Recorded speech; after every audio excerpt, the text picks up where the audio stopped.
On this important day in one of the biggest federal trials of the decade, 3 key witnesses took the stand. Their stories would either help the prosecution win their case or fall apart under questioning.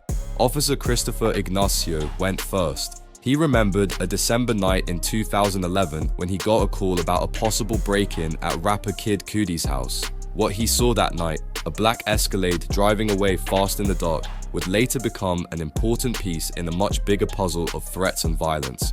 Lance Jimenez, the fire investigator from LAFD, had studied the flames that burned more than just an expensive car. His investigation of Kid Cudi's burned Porsche showed it wasn't an accident. Someone set the fire on purpose. Even stranger, key evidence from his investigation was mysteriously destroyed, which prosecutors say shows someone tried to cover up the crime.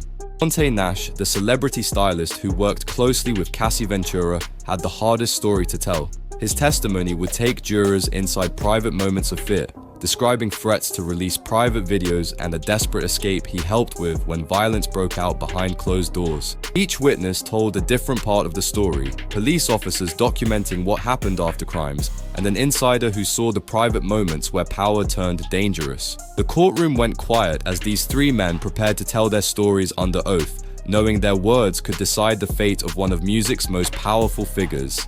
Disclaimer: before we begin, please be advised that viewer discretion is strongly recommended. None of the content presented here has been exaggerated or taken out of context. These are the exact statements made by the prosecution team, defense team, Officer Christopher Ignacio, Lance Jimenez, and Deonte Nash on May 28, 2025. Some words have been censored to comply with platform guidelines. What you're about to hear is a voiced reading of the Officer Christopher Ignacio, Lance Jimenez, and Deonte Nash testimony from the Sean Combs federal trial. Source: courtroom reporter at Inner City Press on X.com. All parties are presumed innocent until proven guilty in a court of law. Listen at your own discretion. And here are their testimonies, read exactly as they were given. The judge's voice rang out across the courtroom as he called for order.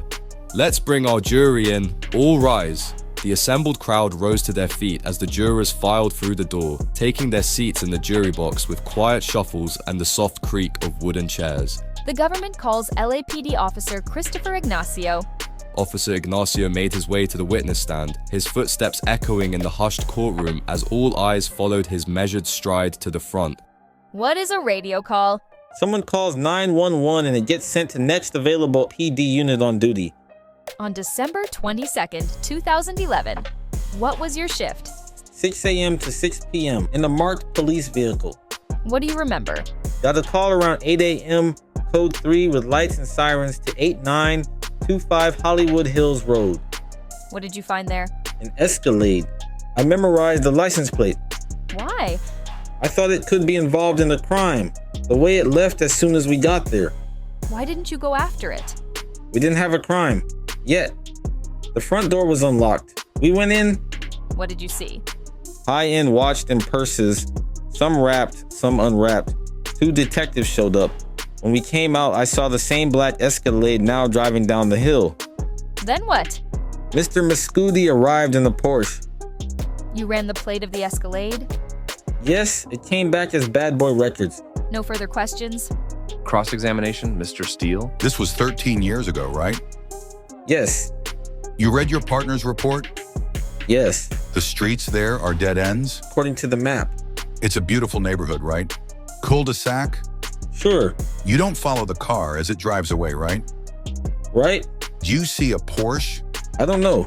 Do you know the definition of a kidnapping? Objection. Sustained. Were you told the homeowner was in the house shortly before you and your partner got there? Objection. Overruled. The door was unlocked? Yes. There was no furniture upended, right? No. You called it a trespass, not a burglary, right? Because Objection. I think sustained. no report of theft? No. If you thought there was a gun in the Escalade, you could have put out a BOLO, right? Objection. Overruled. You didn't, right? Right. Mention of security cameras? I saw some. Mr. Cudi wasn't hyperventilating, right? He was tense, I'd say. Did you search his Porsche? No. It was 8:20 a.m., not 6:30 a.m., right? Right. Nothing further. The prosecution declined to redirect, and Officer Ignacio stepped down from the witness stand. The government calls LA arson investigator Lance Jimenez. I'll place a binder in front. Lance Jimenez approached the witness stand with confident strides, settling into the chair as a thick binder was placed before him on the witness ledge. How many fires have you investigated? 100 a year. Everything between mansions to dumpster fires. LA is pretty crazy. Did you respond as an expert to an auto fire at 8925 Hollywood Hills Road? Yes. There was a cut in the roof of the Porsche. What about inside the Porsche? Burn patterns inside. Any items? A bottle on the front seat, a handkerchief burned, a lighter on the ground. What hypothesis did you draw? Molotov cocktail. How did you think it got in? Someone lit it, cut the roof, and dropped it in. Let me show you some photos. This is the black Porsche what was burned. Yes. What kind of bottle was used? Old English 800 malt liquor. And the wick? A designer-type scarf, silky. In my opinion, this was targeted. The partial DNA profile, was it consistent with a female contributor? I was told that. Do you know what it means? No. Do you know if it is possible to touch an item without leaving DNA? Objection. Sustained. What happened to the print cards? They were destroyed in 2012. On whose orders? Someone in LAPD. Not you or anyone on your team? I'm going to object to all of this. Can we have a sidebar? Okay. The attorneys huddled around the judge's bench in hushed, urgent whispers, their voices too low for the gallery to hear as they argued over procedural matters. After several minutes of intense discussion at the sidebar, the lawyers returned to their positions. Jurors, we are trying to sync up. Why don't we take a break? The jurors filed out of the courtroom in a quiet procession, followed by the marshals escorting Combs through a side door that led to the holding area behind the courtroom. Let me get him. Moments later, Combs was brought back into the courtroom, flanked by marshals, and took his seat at the defense table. Mrs. Slavic, what was the purpose of getting into that? They are questioning the investigation. So we're entitled to ask this. When I heard the questions, I assumed there was going to be line of cross-examination about the fingerprint cards, about the DNA. But that does not appear to be the case. So I'm thinking of telling the jurors to disregard. This is outrageous. We are considering what remedies to ask for. Let me speak with my colleague. They implied that someone in this courtroom was responsible for the destruction of the fingerprint cards. They intended to attack the investigation. Recess. The courtroom emptied briefly as parties conferred, tension filling the air during the unexpected break. My intent is to strike from the record any testimony about the fingerprint cards and the destruction of them. I will note that the only answers were what the witness knew about the destruction. I sustained the objection to if it was abnormal. We are going to move for a mistrial at this time based on the prosecutorial misconduct that has occurred. Some prospective jurors said Mr. Combs could buy his way out. This type of conspiracy is out there and this bought into it. They should have ended with when the fingerprint cards were destroyed, but they asked, did he authorize it? There's no way to unring this bell. The only proper remedy here is a mistrial. That's absolutely unwarranted. T was Mr. Agnifilo who wanted to inquire into the DNA into the investigation. Your Honor can just say that the jurors should not draw any inference from the destruction of the fingerprint cards. Application for a mistrial is denied. I sustain the objections when raised. The jurors have already been told that questions are not evidence. Your Honor should tell the juror that the questions were improper. They weren't improper. You could say, disregard both. Will the court tell the jurors that the answers are not to be considered? I'll tell them that the questions and answers on the fingerprints are irrelevant to this case and not to be considered. Thank you, Your Honor. The judge's gavel rang out as everyone rose to their feet once more. The jurors returned to their seats, their faces showing curiosity about the lengthy sidebar discussion they had missed. Jurors, the questions and answers on the fingerprints are irrelevant to this case and are not to be considered by you. Please proceed. Did you interview the owner of the Porsche? Scott Cudi. Did you reach out to others? I reached out to an assistant. Her name was Capricorn. I'm going to object. Rephrase. Who did you reach out to? Capricorn and Cassie Ventura. Did Capricorn respond or assist? No. How did you reach out to Cassie? Wasn't able by phone. Tried through a family member. Did you reach her? Never. Were charges brought? No. But I never closed the case. It's listed as inactive. Nothing further. Cross-examination. There was a DNA hit on the glass bottle for female DNA, correct? Yes. Do you remember when the results came back? Maybe 6 months. The test on the bottle, it was important? Yes. What does it mean? Partial, DNA, female? I have no idea. I was told if we had a suspect, we could test against it. Any other DNA on the bottle? Objection! Rephrase. DX852, just for the witness. That's a glove, right? Yes. Did you find another glove? No. Did you test the glove for DNA? No. I understood it belonged to the owner. It was a driving glove. Your premise was that the Molotov cocktail was dropped. Did you think the person who dropped it would have worn a glove? Perhaps. It would have been hot. Only the wick. The damage is on both sides of the bottle, right? Looks like it. Did Mr. Cudi have more than one Porsche? I think he had a second one in the garage. Why isn't it in your report? It was not involved. You were unable to reach Capricorn Clark or Cassie Ventura. When did you reach out? In the first few weeks. Are you sure? Tell us everything about these calls. I believe Capricorn's brother answered and we disagreed. And once Mr. Cudi told you it was his glove, you didn't investigate the glove anymore, correct? I did not. Nothing further. Redirect. When did you speak with Mr. Cudi? Same day. Nothing further. Next witness. The government calls Deonte Nash. Are you here under subpoena? Yes, Do you want to be here? absolutely not. What's you work? Celebrity stylist. In 2008? For Puff and Cassie. How'd you get hired to work for them? Through a Craigslist ad for Bad Boy Entertainment. This photo, is it a fair and accurate portrayal of how you looked at that time? Not even close. It's a glamour photo? Yes, I look amazing. How often would you witness Mr. Combs and Ms. Ventura interact? At least once a week. What did Mr. Combs call Ms. Ventura? B. He would call it an outright A anyway. How did she react? Sad. Did Mr. Combs make threats? Yes, that he would be her, that he'd send her S tapes out. How often would he say he would be her? Quite a few. It drove her crazy. She would be super emotional. She might stay in the house for days. How often did Mr. Combs say you could not go out without his permission? Twice. The first time we went to a G club with Kyle and Adrian. Then we went to her LA apartment. Puff called and told her she better bring her to his house. She panicked. What did you understand Mr. Combs was saying? Objection. Overruled. She packed her stuff and went to her house. Did you attend a Vanity Fair party? Yes, Oscars after party. In 2014 with Cassie, Puff was there. How did she look? She looked bomb. Her hair was Objection. Overruled. long. Puff picked me up and threatened me. I pinned her hair up. She record music? Often. What was your role? I helped pick songs. I probably should have been called an executive. Objection. Sustained. Her mixtape, was it ever sold? No, it was put out free, but it did well. A top download. How much of her music was released? I'm being generous to say 10%. This would be a good place to break. Jurors, you may break. The jurors filed out through their designated door, followed by Nash, who was escorted from the witness stand as the courtroom prepared for another recess. Ms. Comey, what he'll say about 2013 is not about the tapes? No. All break.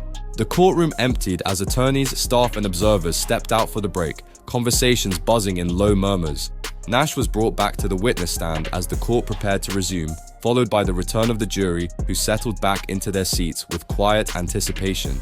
We want to show Mr. Nash a photo of this afternoon's witness, Mia, without the screen in the gallery showing the photograph. Bring back in Mr. Nash, and then the jury. All rise. How many times in person have you witnessed Mr. Combs be violent? Quite a few. This is a sealed exhibit. Without saying her name, do you recognize this person we'll call Mia? Yes. What were you and Mia helping Cassie pack for? The OVO Fest in Canada. Who came to the door? Puff. He said, B, didn't I tell you to answer your phone? Then he dragged her by the hair and H her. How hard was he hitting her?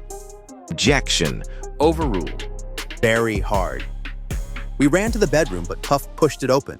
He continued to a Cassie with his fist. What did you do to try to help Cassie? I jumped on Puff's back. He threw me off. Mia too. Cassie's head hit the bed frame. She was bing, but Puff continued hing her. Where was Mia? Getting towels. What did Mr. Combs say to you, Mia and Cassie? He said, look what y'all made me do. He said she'd go to a plastic surgeon. With who? D-Rock? He was Puff's security. After that, when did you see her? The next day, FaceTime or something like that, she had a gash in her eyebrow. Were you once cooking with Cassie when Mr. Combs got violent? Yes, Puff came. What did Mr. Combs say? He said, "Y'all better get out of my house." He was grabbing her by the hair. He pushed her out the door, then began to do the same to me. But I don't have hair. He popped me. He told me to go downstairs and wait. They came down and Puff was berating us. As we drove off, we got a phone call. Objection. New question. Call from who? Puff. He told us to stop and he came to the window. He said he'd put her S-tapes on the internet. Puff said he'd send her tapes to her parents' jobs and get them fired, that her brother was a B and that only he protected her. What did you tell her? That Puff is on the tapes too. She said, he is not, he was taping her with other men. What did she say about wanting or not wanting to have S with other men? Objection. Overruled. That she didn't want to. I drove her to Sunset Boulevard to get a taxi. Why? Uber wasn't really a thing yet. Puff came to my house looking for her. He looked in my oven. I'm not sure why. Puff took my phone and Cassie called from a hotel. Puff said, "Let's go there." Bad Boy staff stayed there. What did Mr. Combs say? He said, "Get her." I went to Cassie's hotel room with D-Rock and Tony. She jumped up. She was frightened. She said she would jay off the balcony. How high was it? It wasn't the first floor. Downstairs, I saw 4 or 5 of Puff's security waiting. Puff told me, "You played me." I drove off, but Puff's security followed me. I turned off my lights and drove really fast. I went to the Universal Sheraton. Did you go home the next day? Yes, I found my backpack was stolen. It had $1,000 in it. Why did you keep $1,000 cash? So when Puff was mad, I could check into a hotel without giving my name. What happened in 2015? I saw Puff slap Cassie in the face. He said, "Get this B out of here." What did you do? Got her out. The perfect match premiere? What did you see? Cassie had a black eye. When was Mr. Combs violent with you at a music video? Yes, I was outside smoking a cigarette. Puff came and threw me on the car and started chog me out. Puff said, "Y'all keep going out." Did you report anything to the police? No, I was afraid of retaliation from Puff. Did you get anyone on staff? Christina Coram KK What did she say? that she would talk to him Did anything change? No. How often did you help Cassie hide? often. What did Mr. Combs do? He would blow our phones up. KK would too. She would say Puff was calm. Cassie would go back.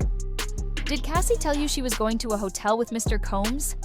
Yes, weekly. She would pack stoys. Did she say she wanted to go? Objection. Overruled. She said she didn't want to go. Her 29th birthday, tell me. Puff asked me should he surprise her on her birthday. What did you say? Girl, I was not about to tell him not to surprise her. Did she use the world freak off with you? Not like freak off, more like freak off. Like a verb? Yes. Where did you go after the blind dragon? 875 Comstock, 17A. Puff said, "Y'all gonna get some D tonight." What did Ms. Ventura say? That she didn't want to go, but he made her. They left the house. She was super high. New Year's Eve 2017. Where were you? Vegas, with Cassie and the staff, all on the same floor of the hotel. Puff's room was at the end of the hall. What did Mr. Combs tell you? That Cassie had been asleep for 24 hours. I had to wake her up. Did she wake up? She woke up for me. What did Mr. Combs say? That spent all this money, so she had to. Then there was a low-budget producer. A ripple of quiet laughter moved through the courtroom at Nash's unexpected comment. How many of your meetings with prosecutors did you end early? Probably all of them. Did you stay in touch with Mr. Combs? Yes, What was your tone? loving. Why? I don't hate him. It's not in me. No further questions. Break. The courtroom cleared as attorneys conferred about scheduling and logistics before the cross-examination could begin. This witness has a flight back to LA tonight. We'll rebook if we have to, but if we could stay a little later and finish with him, I know he'd appreciate it. I think we can. I told the jurors we might stay until 4. The jury returned to their seats, settling in for what they now knew might be an extended afternoon session. We might stay until 4. Mr. Donaldson? How are you? Blessed. When he met with the government, you had an attorney present? Yes, The subpoena didn't mean you had to go to their office. right. You hired a civil lawyer, Mr. Dunn, to represent you, considering litigation against Mr. Combs. No, Does this document show that? it's their assumption. But no, I have counsel to protect me. I don't do federal court. On March 10th, 2025, did you not tell Ms. Comey that you are considering a civil complaint against Mr. Combs? No, DX1800. What is this? Cassie in the video for the mixtape. An 1801? Cassie and Usher. This is the 2016 Bad Boy reunion show. Did you pick out that dress? I don't remember. You didn't start as a celebrity stylist. It was that Mr. Combs introduced you to Cassie, right? I met her, Mrs. Fine. So it's Mr. Combs who made you a celebrity stylist. Sure, go ahead. I am going ahead. As a celebrity stylist, you pick clothes? Like for Mrs. Fine's wedding? Yes, Do you know Groovy Lou? yes, As head of Bad Boy, it was in Mr. Combs' interest that his artist Cassie look good, right? I suppose. And Bad Boy paid for Cassie's studio time, right? Yes. Ms. Ventura can't go to the studio under Mr. Combs' pays. What is Young and Reckless? A streetwear clothing brand. Cassie owned a part of it. Mr. Combs had nothing to do with it? He had to approve everything Wasn't Brianna Bongolan involved? as stylist. Who else were you styling for in 2016? Cassie, Puff, Mace, and Lil Kim. Major artists. And on the mixtape, you were executive produce but got no credit. Meek Mill was on the mixtape? Yes. Pusha T? Yes. Can I take a break? Yes. The jury filed out once again, and Nash stepped down from the witness stand for what would be a brief respite before continuing his testimony. Mr. Donaldson, how much more? No way I'll be finished by 4. Did you know that before I told the jury it's before? I didn't know. Well, we'll go to 4. I'll rebook. Another brief recess filled the courtroom with quiet murmurs and shuffling papers as everyone prepared for the final stretch of the day. Nice coat. Thank you. What size? Not your size. Nash's quick wit drew another soft chuckle from the gallery. Right answer. Mr. Combs was the final decision making? No, some of them look terrible. You are friends with Ms. Fine? Yes, When's the last time you spoke with Bonna? yesterday. Not about testimony, right? Right, she's out on the news. When do you speak with Cassie? Yesterday, I congratulated her on having the baby. You saw her take drugs? Co, EC, and MA. Mushrooms and acid? I'm not, privy to that. Not to get into your business, you have used coin? Yes, You smoked pot before meeting prosecutors? yes, and Maureen cut it short. You told her you were high? That I was smoking. Making a video costs hundreds of thousands of dollars? Not necessarily. Who was Mia? Puff's assistant. You and Mia jumped on Mr. Combs to protect Cassie from him, right? And to protect him from doing something worse. And D-Rock tried to protect you and not protect Mr. Combs? Yes, We're at 4 p.m. The clock on the courtroom wall showed the appointed hour as the judge called time on the day's proceedings. Who are the witnesses after Mia? We think she will go long, but after her, Enrique Santos. After today, Mr. Agnifilo, give you exhibits by 5. We only get back to the office by then. We think Your Honor could let us meet with Mr. Combs in the SCIF here in the courthouse under your Article 3 powers. We'd like the SCIF every night until 10 o'clock. As the lawyers continued their heated discussion about SCIF access and exhibit deadlines, the tension in the room was palpable, with both sides clearly feeling the pressure of the complex case logistics. We are still ahead of schedule. We may even cut some witnesses. I think we'll rest in less than 6 weeks. We'd like to in the 2nd week of June. We might bleed over into the 3rd week. The judge leaned back in his chair, contemplating the timeline as he shuffled through the papers before him, the weight of coordinating such a complex proceeding evident in his measured response. I'll look at the requests to charge. With a decisive rap of his gavel that echoed through the now quiet courtroom, the judge brought the day's proceedings to a close, lawyers already gathering their materials as the familiar rhythm of adjournment began. Adjourned. And that was the end of court today. We heard from 3 very different witnesses who each brought their own piece of this complex case to light, Officer Ignacio painted a picture of suspicious activity outside Kid Cudi's home that night in 2011. Fire investigator Lance Jimenez revealed not only that Kid Cudi's Porsche was deliberately set on fire, but that key evidence mysteriously disappeared from his investigation. And stylist Deonte Nash gave us an inside look at alleged threats and violence behind closed doors, including his own role in helping Cassie Ventura escape what he described as a dangerous situation. The prosecution used these testimonies to build their case about a pattern of intimidation and control. The defense worked to challenge the reliability of memories from over a decade ago and questioned the connections between these separate incidents. What do you think about the testimonies given today? Do you think the defense did better or the prosecution? And what do you think could happen tomorrow? Will we hear from more witnesses, or could the prosecution be getting ready to rest their case? Let us know your thoughts in the comments below.